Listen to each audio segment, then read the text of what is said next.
Kemarin diterangkan tentang masalah gosor dan jamak waktu safar. Sekarang gosor dan jamak waktu karena hujan. Dan diperbolehkan hanya jamak takdim. Tidak ada jamak takhir untuk hujan, jamak takdim. Tapi hujan yang dimaksud di sini adalah hujan yang membasahi baju. Hujan. Ini jamak takdim dah. Kemudian sampai salam masih ada hujan. Takdim untuk sholat asarnya ini, sholat dhuhr nih.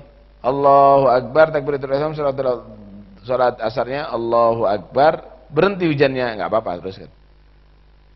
Karena ada hujan di takbiratul ihram yang pertama dan di salam dan juga di takbiratul ihram untuk sholat yang ditakdim. Tapi syaratnya boleh mentakdim untuk hujan kalau sholatnya berjamaah. Sholat sendiri nggak bisa. Ya. Yang kedua, sholatnya di tempat masjid atau bukan di tempat masjid, tapi yang tempatnya jauh dari rumahnya. Yang sekiranya dia terganggu dengan hujan di jalan. Enggak terganggu, kenapa? Karena antara rumah dia dengan masjid tadi itu ada payungnya, ada ada jalan khusus itu, ada di situ. Yang sekiranya tidak kena hujan, ya berarti enggak bisa dilaksanakan jamak takdim karena sebab hujan. Syaratnya sholat berjamaah di masjid atau di tempat khusus berjamaah, dan dia akan terganggu dengan hujan tadi itu, mungkin tidak bisa berjamaah karena sebab itu, maka diperbolehkan jamak takdim saat itu. Gimana kalau jamaahnya di rumah sendiri? Atau bukan rumah tapi dekat, musola dekat rumahnya cuma 5 langkah, 10 langkah. Sekiranya dia enggak ada masyakoh untuk melaksanakan berjamaah tepat waktu, maka atau ada masyakoh tapi dikit, maka dinyatakan tidak bisa jamak takdim dengan karena sebab hujan. Nah, ini diperingankan bagi orang yang rutin sholat berjamaah. Kemudian jarak rumahnya dengan dia jauh. Kemudian memang tidak ada yang menanggung dia daripada air hujan, pasti dia akan basah gitu. Nah, itu diperbolehkan takhfif, rukhsah. Tapi harus ada sakitnya ya. Ketika misalnya kurang 1/4 jam asar udah sembuh dia, ya berarti nggak ada. Nah, ini yang dimaksud oleh pendapat mereka, ini pendapat Imam Ahmad juga begitu ya. Imam Nawawi juga mengambil ini karena ada hadis Nabi itu pernah menjamak di kota Madinah tanpa ada udzur. Artinya tanpa ada safar dan tanpa ada udzur, mukim ada di kota Madinah. Nah, sebagian ulama menyatakan waktu itu Nabi sakit. Waktu itu Nabi sakit. Bukan kan tidak ada udzur. Udzurnya sholat itu adalah karena lupa, udzurnya sholat itu adalah karena tidur, atau dibolehkannya jamak itu karena safar. Karena itu dikatakan tidak ada udzur. Kalau sakit bukan termasuk udzur dalam sholat. Nah, karena itu ada menyatakan ini adalah sakit, tapi ada menyatakan enggak ada sakit, yaitu bukan menjadi kebiasaannya Nabi. Satu saat Nabi melakukan itu karena mungkin ada payah atau yang lainnya. Jadi jangan menjadikan satu kebiasaan, apalagi buat dalil berarti itu satu waktu, duhur dengan asar. Kapan kamu sudah sholat duhur, berarti bagi kamu masuk waktu asar. Lah kalau belum sholat duhur, masih jam 5, masih waktu sholat duhur bagi kamu. Itu bukan dalil. Istimbat model begitu tuh nggak ada, itu ngarang namanya. Nah, itu ngarang. Kalimat menjamak sholat itu ada 2 waktu. Namanya jamaah yajma'u, itu bukan satu waktu. Jamaah itu 2 waktu. Sholatnya ini diajukan menjadi jamak takdim, diakhirkan yang sholat pertama diakhirkan ke sholat kedua menjadi jamak takhir. Kalau satu waktu udah ada jamak takhir, ada jamak takdim, Mas. Karena itu kalau mengartikan hadits yang pinter, jangan ngawur. Ini satu waktu tuh dengan asar. Loh, kalau satu waktu tidak ada jamak namanya. Namanya jamaah ya jema'u itu karena ada 2, ada takdim, ada takhir. Begitu kalau Mas pinter. Kalau enggak itu namanya bodoh. Itu berarti tandanya satu waktu. Karena Nabi pernah menjamak sholat ada di kota Madinah tanpa ada udzur. Itu 2 waktu. Kalimat jamaah ya jema'u itu karena 2 dijadikan 1. Bukan karena satu waktu. Makanya itu udahlah. Jangan sok pinter akhirnya tambah kelihatan tidak pinter nantinya. Nah, itu bukan dua satu waktu, tetap itu 2 waktu. Dan itu ada jamak takdim, jamak takhir, ada syarat-syaratnya. Ada syarat-syaratnya. Boleh, kenapa? Pernah Nabi melakukan itu? Pernah. Tapi apakah Nabi pernah memerintahkan untuk melakukan itu? Dengarkan baik-baik itu. Kalau Nabi itu pernah melarang, kemudian Nabi melakukan, itu bisa menjadi khususiyah bagi Nabi Shallallahu Alaihi Wasallam. Nah, kami tidak mengatakan bahwa sholat ini khususiyah untuk Nabi, tidak. Ya, tetapi jangan melakukan sesuatu yang tidak berdalil. Oh, itu kata Ibnu Abbas mengatakan khifat ayyahrija ummatuh. Khawatir umatnya tadi itu melakukan kesalahan. Khawatir umatnya melakukan kesalahan. Itu pendapatnya Ibn Abbas. Nggak ada masalah. Kalau itu dikatakan rukhsah, boleh. Tapi bukan satu waktu. Tapi itu harus ada jamak. Dan ada syarat-syaratnya jamak. Nggak pakai jamak. Habis surat duhur, langsung surat asar. Nggak pakai jamak. Ya nggak sah itu. Nggak ada syarat-syaratnya jamak. Ya nggak sah kamu. Ya ada syarat-syaratnya jamak. Kalau itu kamu melaksanakan jamak. Tapi kalau langsung kamu melaksanakan sholat, nggak ngerti kamu dengan bahasa jamaah ijma'u. Belajar lagi bahasa Arab kalau model begitu. Karena itu keliru sekali. Apalagi ayat Qur'annya dibelintir. Aqimis sholata liduluki syamsi ila ghasiqil Qur'an aqimis sholata liduluki syamsi ila ghasiqil Qur'an al-fajr. Inna Qur'an al-fajri kana masyhuda. Itu Allah menyebutkan 3 waktu. Allah menyebutkan 3 waktu. Ya apa sih ini? Mentafsiri Al-Qur'an kok enggak pakai ngelihat hadis ini? Mentafsiri Al-Qur'an kok tidak pakai melihat hadis? Enggak baca tafsirnya. Dipaksa-paksakan dengan pendapat-pendapatnya dia, enggak bisa begitu. Lihat di hadisnya. Bagaimana Nabi itu mengatur waktu sholat duhur, sholat asar, sholat maghrib, sholat isya, sholat subuh. Hadis tentang masalah mi'rajnya Nabi. Setelah Nabi itu di-mi'rajkan, malaikat Jibril di hari pertama datang ada di awal waktu sholat duhur, merintahkan Nabi untuk sholat duhur. Kemudian awal waktu sholat asar, merintahkan Nabi sholat asar. Awal waktu sholat maghrib, merintahkan salat maghrib. Awal waktu salat isya, merintahkan salat isya. Awal waktu salat subuh, merintahkan salat subuh. Hari kedua akhir waktu salat zuhur, merintahkan salat zuhur. Akhir waktu salat asar, merintahkan salat asar. Akhir waktu salat maghrib, ya. Melaksanakan salat maghrib akhir waktu salat isya, melaksanakan salat isya akhir waktu salat subuh, menandakan salat subuh. Kemudian malaikat Jibril menyatakan sholli bainahuma. Salat antara ini. Ini awal waktu, ini akhir waktu. Karena itu enggak usah ngenteng-ngentengkan begitu, apalagi menjadikan satu ajaran. Enggak apa-apa begini, enggak apa-apa begitu. Ente ngajari orang enggak sholat tepat waktu. Apa ini? Lihat Nabi SAW ketika ditanya oleh Ibn Mas'ud, Ayul Islami khair?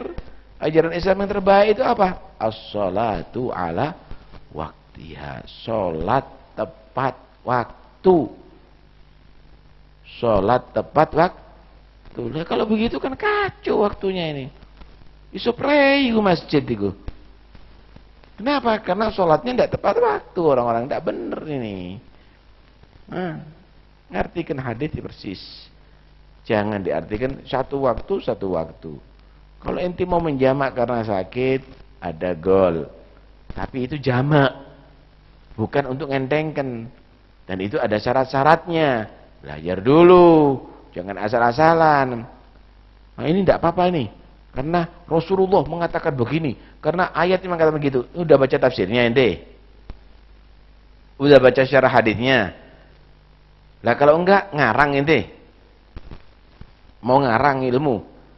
Mau membuat pendapatnya ente? Padahal ngartikan Quran itu berbal-falak aja nggak bisa. Nggak bisa kalau model begitu. Hati-hati. Siapa mengartikan Al-Quran tidak sesuai dengan muradnya, berarti masuk dalam kategori sabda Nabi, man fassara al-Quran bi ra'yi falyatabawwa maq'adahu minan nar. Siapa orang mentafsiri Quran dengan akal-akalannya, maka sama dia mempersiapkan tempat untuk disiksanya dia di neraka Allah Subhanahu wa taala. Siapa mengartikan hadis tidak sesuai dengan muradnya, itu termasuk kategori dalam hadis Nabi, man kadzaba alayya muta'ammidan falyatabawwa maq'adahu minan nar. Siapa orang yang membuat dusta yang dinisbatkan kepada Nabi, bohong, enggak begitu muradnya Nabi, yang dimaksud dengan Nabi atau muradnya hadis. Ini dibuat akal-akalannya dia, maka sama dia mempersiapkan tempatnya untuk menjadi tempat siksanya dia ada neraka Allah Subhanahu wa taala. Udahlah ya, jangan ngajari orang yang tidak keliru semuanya. Nanti akhirnya termasuk dalam firman Allah, fawailun lil musallin alladzina hum an salatihim sahun. Celaka bagi orang yang salat yang memang dia melalaikan dalam salatnya, lalai dalam salatnya. Apa itu melalai dalam salatnya? Maksudnya apa? Yuakhiruna sholata min ghairi uddin an waktiha, yaitu menunda-nunda sholat tanpa ada udzur sampai keluar waktu, yaitu walaupun sholat tetap masuk neraka nantinya. Nah, karena itu jangan ngajari orang yang tidak, ajari yang sesuai dengan muradnya Allah, ajari yang sesuai dengan muradnya Nabi. Kalau ente baca Al-Quran, jangan mentafsiri dengan otaknya ente yang terbatas. Baca bagaimana pendapat ahli tafsir.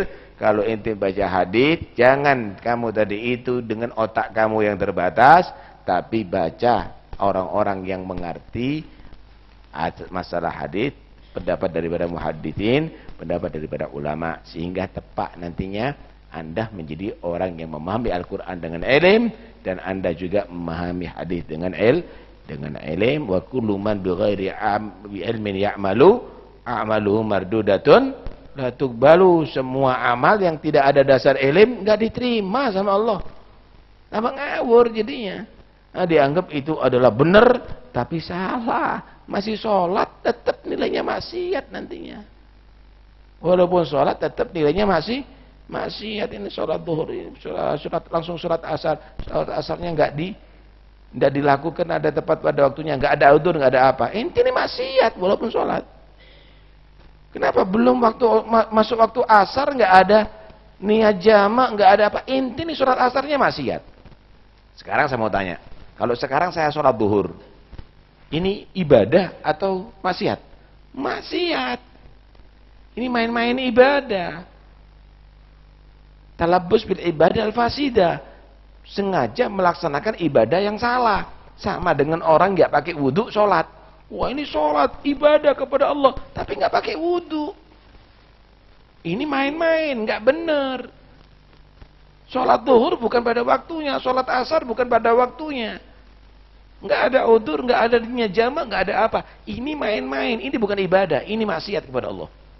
Hati-hati. Jangan buat main-main, ya. Jangan berfatwa asal suara keluar dari mulut. Ayo bahas masalah ilmu begitu, ya. Pakai kitab dong, pakai ilmiah, ya, pakai ilmiah. Jangan main-main begitu, ya. Baik, wallah alam. Terima kasih.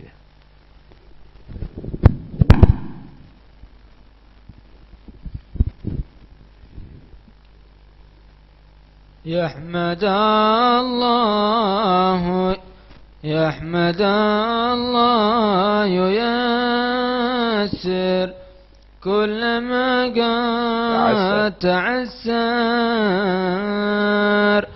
ربنا الله سبحانه له البحر والبار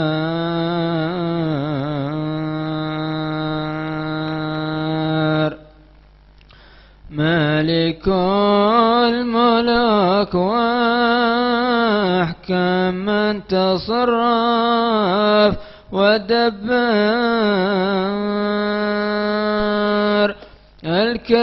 الكريم الرحيم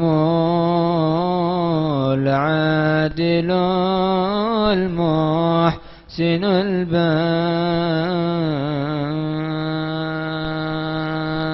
البار واسع الجود والمعروف يعطي ويقهر نحمد نشكر فيما قضى به وقدر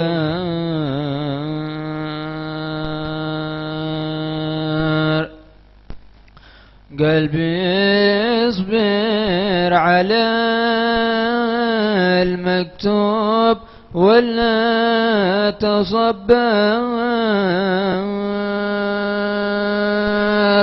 وارضى بالحكم من ربك حلا عندك أوقار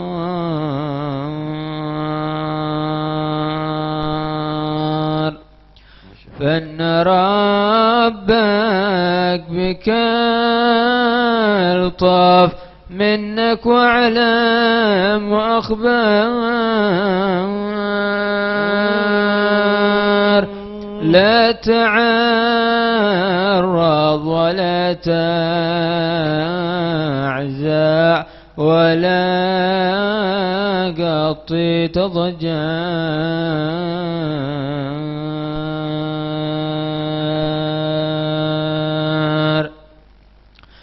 فإن من يسخط المكتوب ما قاط يظفر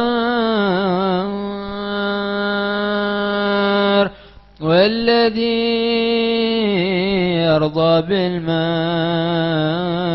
بالمكتوب يفلح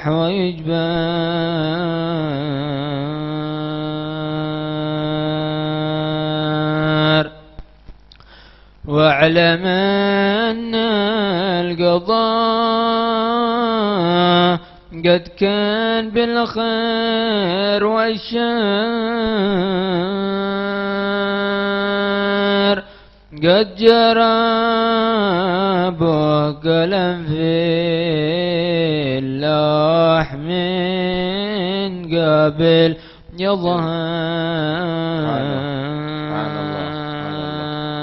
يظهر سلم الأمر تسلم للمهيمن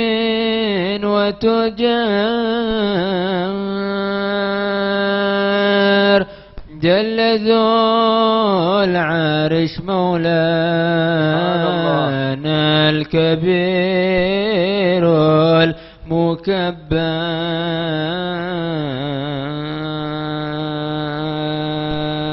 المكبر مالك الملوك وحده ما لحد فيه من دار كله الأمر له قدر ودبر وسخر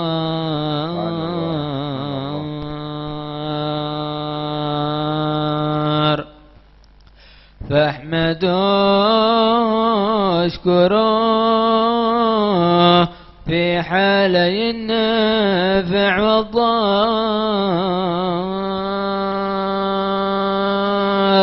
واذكروا اسألوه لا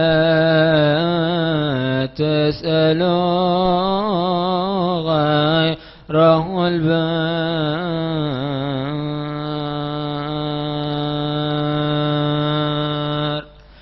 ثم صلوا على الهادي الشفيع المصدر أحمد النور ذي نوره على الكون يزهر. اللهم صل أفضل صلاة على أسعد مخلوقاتك سيدنا محمد وعلى آله وصحبه وسلم عدد معلوماتك ومداد كلماتك كلما ذكرك وذكر الذاكرون وغفل عن ذكرك وذكره الغافلون. اللهم صل أفضل صلاة على أسعد مخلوقاتك سيدنا محمد وعلى آله وصحبه وسلم عدد معلوماتك ومداد كلماتك كلما ذكرك وذكر الذاكرون وغفل عن ذكرك. اللهم صل أفضل صلاة على أسعد مخلوقاتك سيدنا محمد وعلى آله وصحبه وسلم عدد معلوماتك ومداد كلماتك كلما ذكرك وذكر الذاكرون وغفل عن ذكرك وذكره الغافلون. ربنا انفعنا بما علمتنا رب علمنا الذي ينفعنا رب فقهنا وفقه أهلنا وقرابات لنا في ديننا مع القدر أنثى وذكر رب وفقنا ووفقهم لما ترتضي قولا وفعلا كرما وارزق الكل حلالا دائما نحظى بالخير ونكفى كل شر ربنا واصلح لنا كل شؤون وأقر بالرضا منك العيون قبل أن تأتينا رسل المنون واغفر واستر أنت أكرم من ستر. صلاة الله تغشى المصطفى من إلى الحق دعانا والوفاء بكتاب فيه للناس شفاء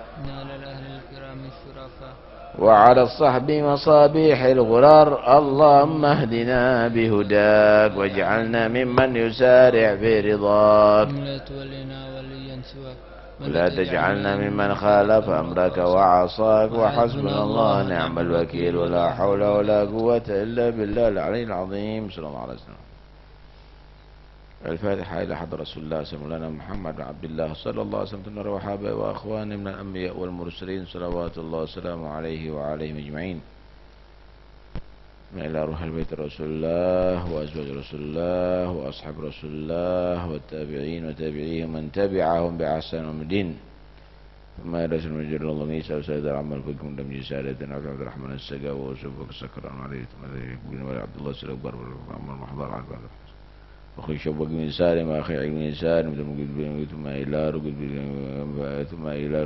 بالأنفاس عمر بن عبد الرحمن عطاش الشيخ مقدس أبو الحداد ثم الحبيب هجة الإسلام بحامد محمد الغزالي عبد الله مسلم طاهر أخي طاهر عبد الملك كافة أولياء وصلنا المكان وحالة أرواح مما الشعر وصوصنا أولياء البلدة وصلحائها ثم إلى صلوات جعفر وصول من والدين وليكم وواتنا ووالدكم ووالد المسلمين ومشرب الكرامة ومشرب التوحيد والبنية ومشرب البنية أن الله دوش مغفر بركاتهم وأسرارهم وأنوارهم ومدنا مدرهم وينفعنا بنفحاتهم وأن الله سبحانه وتعالى مثل ما أعطاهم بلغنا مثل ما بلغهم ورحمة الله بركاتهم واكتبنا وإياكم في ديوانهم ومن المحبين لهم والمحبوبين عندهم ويغفر الذنوب واسترجع وفرج الكروب واسترجع كل حاجة المطلوب يا الحبيب المحبوب بل الآمال فوق الآمال بلغنا في المال والعيال وفي الأهل والمال والعيال وأن الله سبحانه وتعالى يرزقنا وإياكم كمال المتبعة لسيدنا محمد مولى بلا رزقنا وإياكم طول